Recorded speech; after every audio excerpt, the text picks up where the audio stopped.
Alhamdulillah, alhamdulillahi mujibi da'awat alladhi amarana bi ta'miril awqat bi anwa'il ibadati wa ta'at. Ashhadu an la ilaha illallah wahdahu la syarika lahu rabbul ardi was samawat wa ashhadu anna sayyidina Muhammadan abduhu wa rasuluhu afdalul makhluqat. Allahumma salli wa sallim wa barik ala sayyidina Muhammadin asrafil bariyat wa ala alihi wa ashabihi wa jami'is sadat. Amma ba'du, segala puji milik Allah, Zat yang telah memberikan kesempatan kita untuk tetap hidup dan memberi kesempatan kita untuk terus menabung, memperbanyak amal solih, sehingga gugurlah segala kejelekan-kejelekan, segala dosa-dosa kita yang pernah dilakukan. Salawat beserta salam semoga tetap tercurah limpahkan kehadiran baginda Rasul Muhammad sallallahu alaihi wasallam kepada para keluarganya, para sahabatnya, para dzurriyyahnya, serta kita selaku umatnya sampai nanti hari kiamat. Hadirin para pecinta Nabi sallallahu alaihi wasallam, al-haditsu tsani asyar, hadis yang ke-12 dari hadis Arba'in Imam Nawawi. Hadis ini menceritakan tentang meninggalkan sesuatu yang tidak ada gunanya. An Abi Hurairah radhiyallahu anhu qala Rasulullah sallallahu alaihi wasallam, min husni islamil mar'i tarkuhu ma la ya'nihi. Hadisun hasan rawahul Imam Tirmidzi wa ghairuhu hakadha. Dari Abu Hurairah radhiyallahu anhu, ia berkata bahwa Rasulullah sallallahu alaihi wasallam bersabda, termasuk kesempurnaan Islam seorang yaitu meninggalkan sesuatu yang tidak bermanfaat baginya. Hadis riwayat Imam Tirmidzi dan yang lainnya. Para pensarah hadis menjelaskan min qauli wa fi'lin, baik itu perkataan ataupun perbuatan. Jadi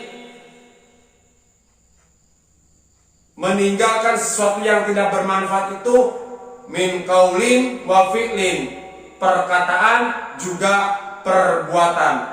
Apa yang dimaksud tidak bermanfaat di sini oleh baginda Rasul Muhammad sallallahu alaihi wasallam? Al-muharamat, yang diharamkan Allah kita tinggalkan, itu kan tidak bermanfaat, yang diharamkan. Jelas ya, yang sudah haram itu jelas nasnya, jelas dari Allah Subhanahu wa taala, diperlengkap penjelasan oleh baginda Rasul Muhammad sallallahu alaihi wasallam. Yang haram kita tinggalkan. Yang kedua, apalagi yang tidak bermanfaat, al-makruhat, perkara-perkara yang makruh kita tinggalkan, perkara-perkara yang makruh. Apalagi yang tidak bermanfaat, fudulul mubahat, berlebih-lebihan dari hal yang dibolehkan. Kalau perkara yang makruh jelas, berlebih-lebihan dari yang dibolehkan apa? Contohnya, makan sampai kamerkaan, minum sampai olab, itu halal, makanannya halal, tapi sampai kamerkaan itu suatu yang tidak bermanfaat. Minum sampai muntah kembali, minumnya minum biasa, minum air mineral sampai muntah, itu berarti sesuatu yang tidak bermanfaat.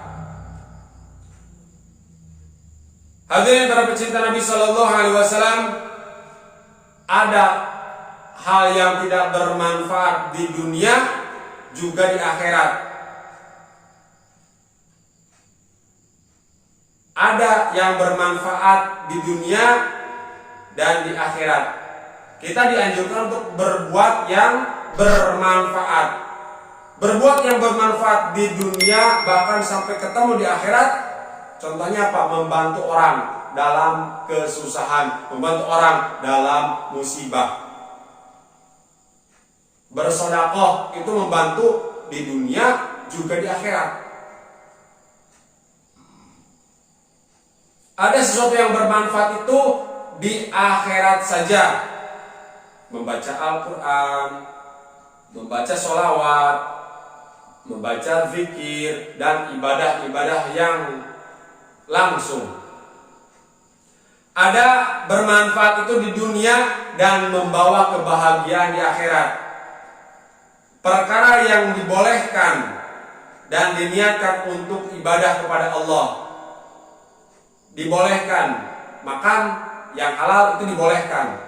Bolehkan memakan makanan yang halal dan kita niatkan untuk beribadah kepada Allah. Kita makan untuk bisa mencari nafkah yang halal. Kita makan untuk bisa tegak dalam sholat. Kita makan untuk mampu membaca Al-Quran. Kita makan untuk yang bermanfaat, bernilai ibadah. Rasulullah sallallahu alaihi wasallam bersabda, "Awalu ma yadkhulu alaikum rajulun min ahlil jannah." Awal orang yang datang atas kalian adalah laki-laki ahli surga. Ini bercerita suatu ketika Rasulullah bersama para sahabat sedang duduk-duduk di masjid. Sedang duduk di masjid dengan para sahabat, Rasul berkata demikian, bahwa akan ada datang seorang laki-laki ahli surga.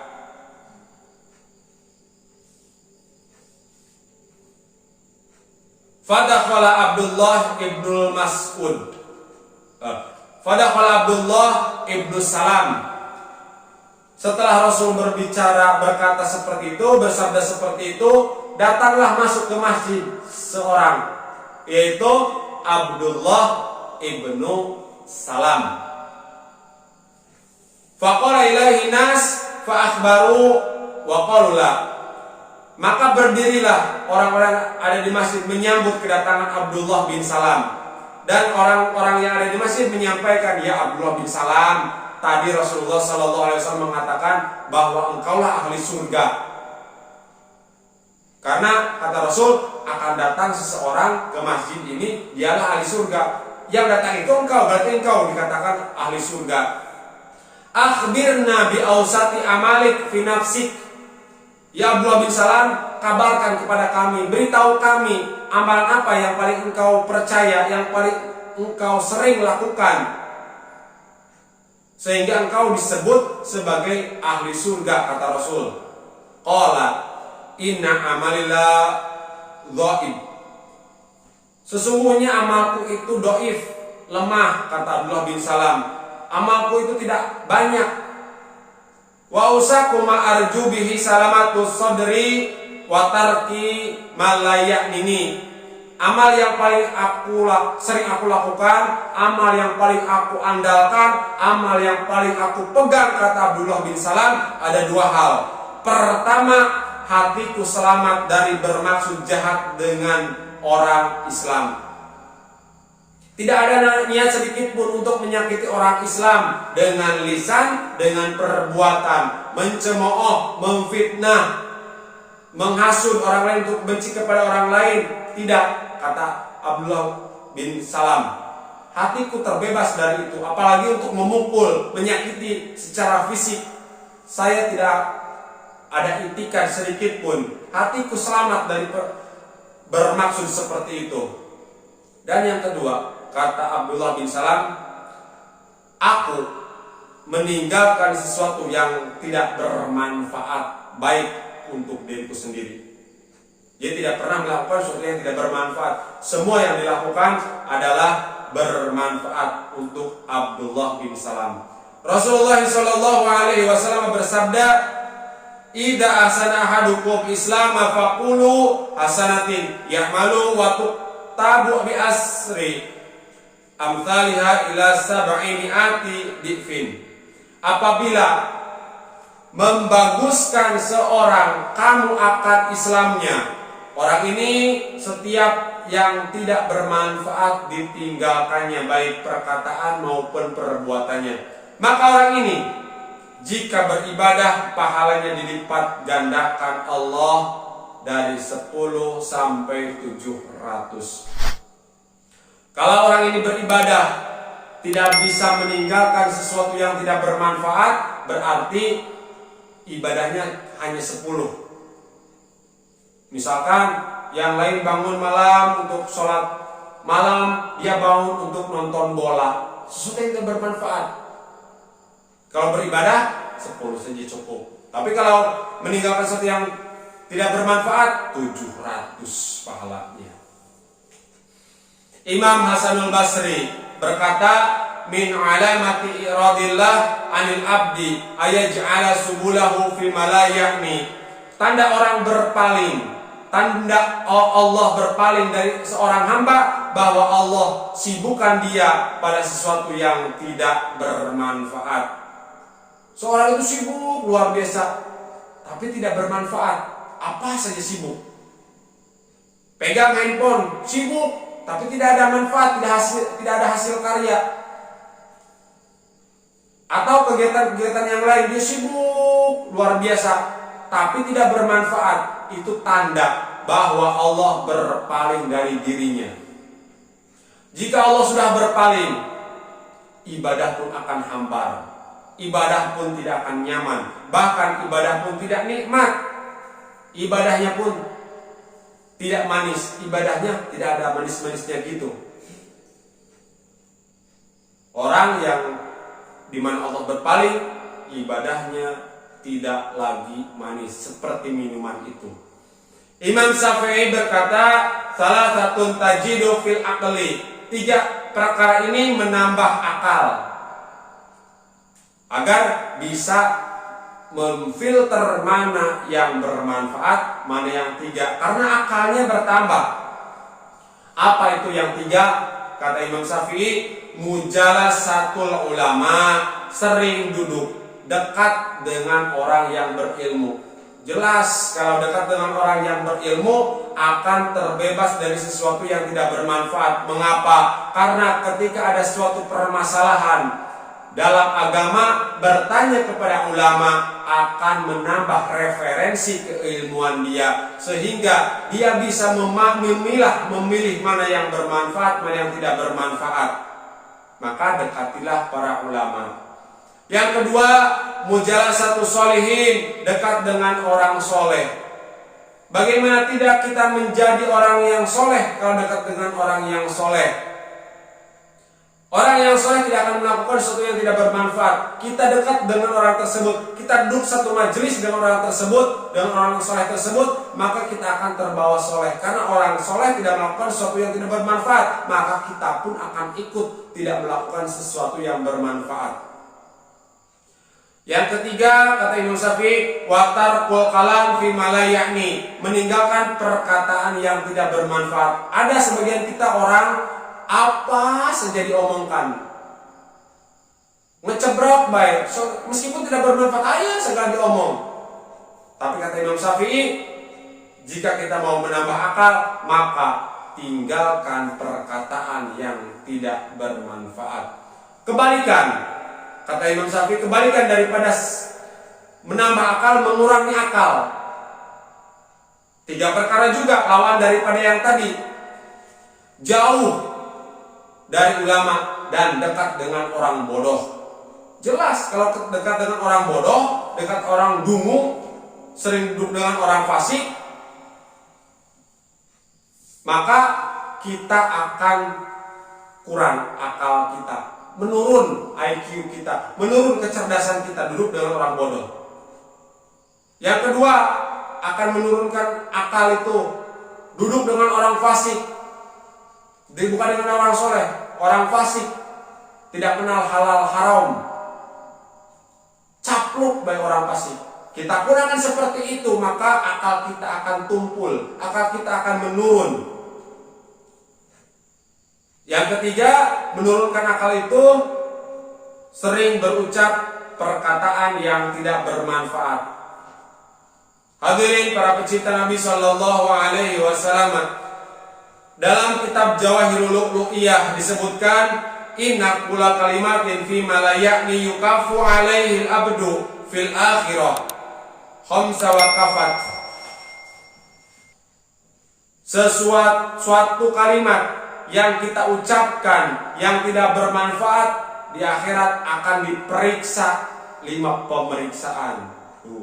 Di akhirat diperiksa. Kita di BAP ditanya oleh orang, diperpak pertanyaan, pusing hadirin. Mungkin kalau kita sharing dengan orang lain, orang yang pernah ke kantor polisi di BAP dengan oleh polisi itu pusingnya luar biasa. Apalagi ini di akhirat 5 pertanyaan akan ditanyakan. Ketika kita sering ucapkan sesuatu yang tidak bermanfaat, 50 kalimat takada. Kenapa kamu ucapkan ucapan itu? Ucapan yang tidak bermanfaat itu? Ditanya oleh malaikat sambil melotot matanya. Yang kedua pertanyaan, hal nafa'atka idza qultaha?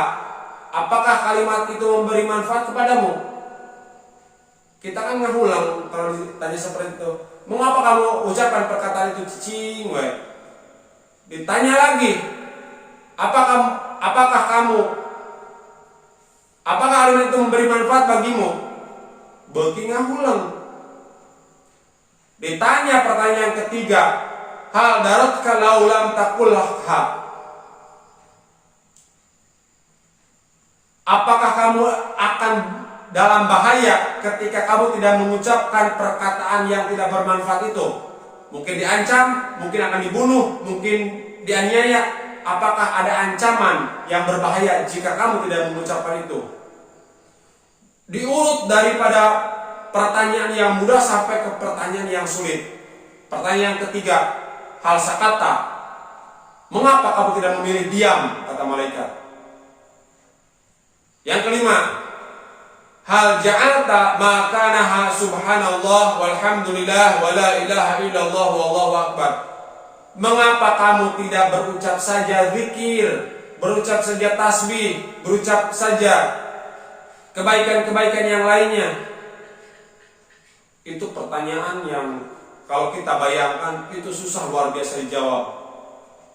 Dijawab, disusul pertanyaan, dijawab, susul pertanyaan. Itu salah satu orang yang sering mengucapkan perkataan yang tidak bermanfaat akan ditanyai 5 pemeriksaan, 5 pertanyaan daripada yang berwajib. Siapa yang berwajib di akhirat? Malaikat.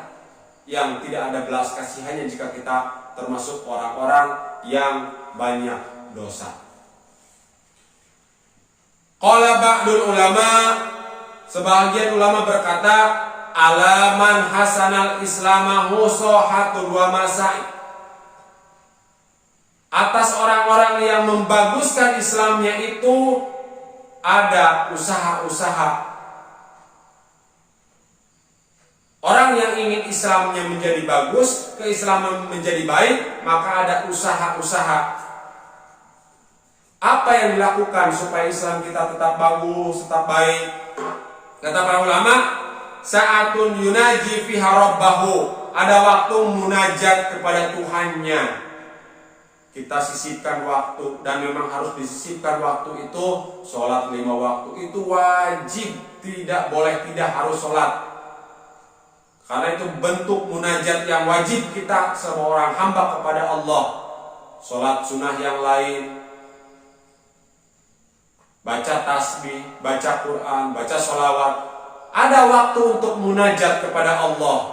Ada waktu munajat kepada Tuhannya, supaya keislaman kita baik. Bagaimana yang kedua supaya keislaman kita baik? Wasa'atun yuhasabu fiha nafsahu. Ada waktu untuk menghisab dirinya sendiri. Hasibu anfusakum qabla an tuhasabu.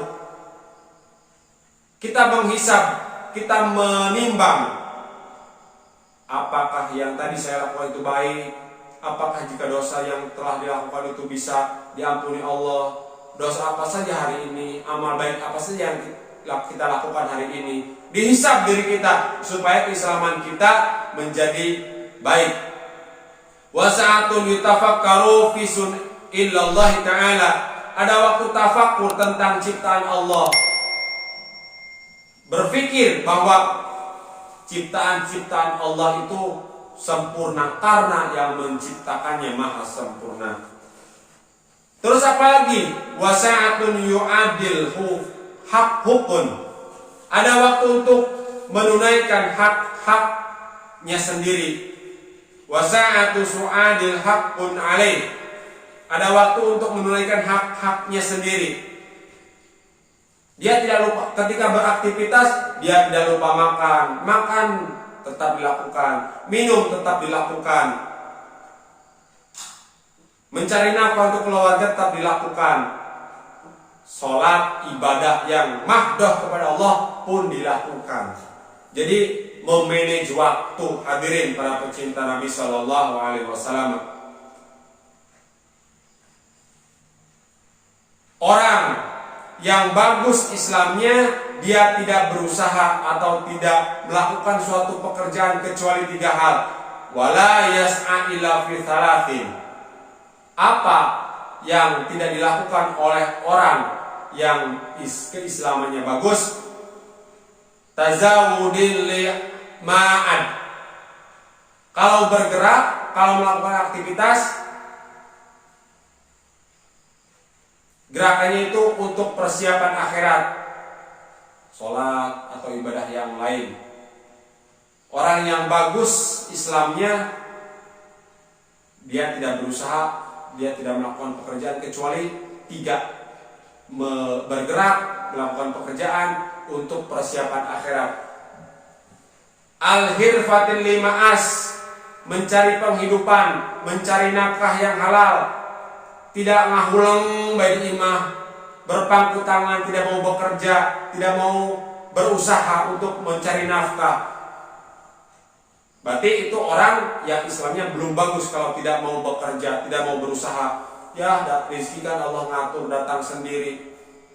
Bahwa sakit itu pun rezeki. Bagaimana kalau dikasih sakit? Orang sakit biasa disuapi, itu rezeki kan disuapi. Mau berdiri dipayang, dituntun, itu kan sakit. Rezekinya itu. Mau orang kita jadi sakit, mau kita jadi orang yang hanya disuapi, cukup ngangah, baik-baik ngelai, disuapi, naudzubillah summa naudzubillah. Maka bekerja mencari nafkah yang halal. Bergerak kalau kita memang seorang yang Islamnya bagus. Aulazatin fi ghairi muharamin tu'adi ila sukriha. Atau jika tidak dia bergerak akan mencari kelezatan-kelezatan yang tidak diharamkan Allah, yang akan membawa kepada syukur terhadap nikmat Allah. Refreshing itu nikmat, hadirin. Kita penat nih, pikiran kita refreshing ke tempat-tempat yang tidak haram. Misalkan kita refreshing naik ke puncak gunung, apa yang mau dilihat haram? Ada yang tidak berpakaian, ada harimau tidak berpakaian di puncak gunung tuh ada. Ada mungkin kupu-kupu yang tidak berpakaian tuh. Jadi mencari tempat-tempat yang kita nikmat untuk refreshing lah. Maka cari tempat yang tidak ada keharaman. Kita mau makan nih, makan enak, silahkan, asal makanan itu dihalalkan oleh Allah. Itu ciri orang yang Islamnya bagus. Jadi memakan sesuatu yang baik, dia mencari kelezatan saja, tapi yang halal. Tempat refreshing yang halal. Tempat refreshing yang bagus apa? Menyelam di laut. Halal kan? Tidak melihat apa-apa kecuali ikan yang telanjang. Dia di laut. Sudah tidak muncul ke permukaan. Muncul ke permukaan sudah dikafankan. Hadirin para pecinta Nabi Sallallahu Alaihi Wasallam, itu hadis yang ke-12 dari Arba'in Nawawiyah. Bahwa di hadis yang ke-12 ini untuk menjadi seorang yang Islamnya sempurna, maka kita tinggalkan sesuatu yang tidak bermanfaat. Insyaallah kita lanjutkan hadis yang ke-13 dari Arba'in Nawawiyah. Terima kasih atas segala perhatian. Mohon maaf al-fakir atas segala kekurangan dan kekhilafan. Wallahu muwaffiq ila aqwamit thoriq. Wassalamualaikum warahmatullahi wabarakatuh.